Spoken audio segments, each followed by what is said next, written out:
রংপুরের ভিতরে যে আবু সাইদ এই ইউনিভার্সিটির এই ছাত্রটাকে যে হত্যা করা হলো, প্রকাশ্যে গুলি করে যে তাকে শেষ করে দেওয়া হলো, এই ছেলেটা রংপুরের ওই গ্রামের ভিতরে সবচাইতে একটা মেধাবী স্টুডেন্ট।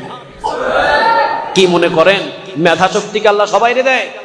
কথা বলেন, মেধা শক্তিকে আল্লাহ সবাইরে দেয়? দেয় না। মেধা শক্তি আল্লাহ সবাইকে দেয় না। রাত দিন 24 ঘন্টা এই ছাত্রগুলো লেখাপড়া করে, রাতের পর রাত দিনের পর দিন কষ্ট করে পরিশ্রম করে মেধাবী স্টুডেন্ট লেখাপড়া করে এরপরে পাশ করার পর চাকরি যখন নিতে যাবে, চাকরি নেওয়ার সময় চাকরি নিবে কে? যে কোটা পেয়েছে, যে মুক্তিযোদ্ধার নাতি, তারাই চাকরি পাবে। মেধাবী স্টুডেন্ট সে চাকরি পাবে না, চাকরি পাবে চোর, ডাকাত আর বাটপার। ঠিক না বেঠে? মাওলানা মাহমুদুল হাসান উনি শুধু কোটার পক্ষে কথা বলার কারণে 5 বছর এক মসজিদে খতিব ছিলেন। আপনারা সবাই চিনেন, 5 বছর খতিব ছিলেন এক মসজিদে। শুধুমাত্র কোটা বিরোধীর আন্দোলনের কথা বলে ওনার চারকি চলে গেছে, মানে মসজিদের থেকে ওনার চারকি চলে গেছে, খতিবের দায়িত্ব শেষ। কিন্তু হাজারো মতোয়াল্লি, হাজারো মুসল্লি এরকম আছে ওনাকে নিয়ে খতিবের দায়িত্ব দেওয়ার জন্য, মসজিদের দায়িত্ব দেওয়ার জন্য এরকম হাজারো মানুষ আছে।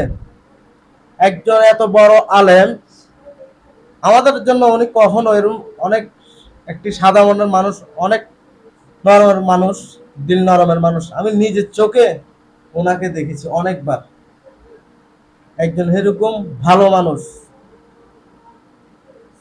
আলেমগুলো কেউ তেলবাজি করে না, কেউ দালালিও করে না, সবসময় আল্লাহর কোরআনের হক কথা বলে যায়। এসব মানুষের চারকি খালি কোটার কথা বলার কারণে চারকি চলে যায়, খতিবের দায়িত্ব চলে যায়। হাজারো মানুষ আছে ওদেরকে নিয়ে যাওয়ার জন্য, শুধু জুমা পড়াবে আর কিছু না। শুধু এক জুমা পড়াবে যে 40,000 20,000 টাকা এরকম দিবে, যে অনেক মানুষ আছে। কিন্তু আজ শুধু কোটা আন্দোলন কথা বলে ওদের চারকে চলে যায়। আমরা কি ভারতে আছি না বাংলাদেশে আছি বুঝা বড় দায়, মাথায় ধরতেছে না কি ভারতে না বাংলাদেশে।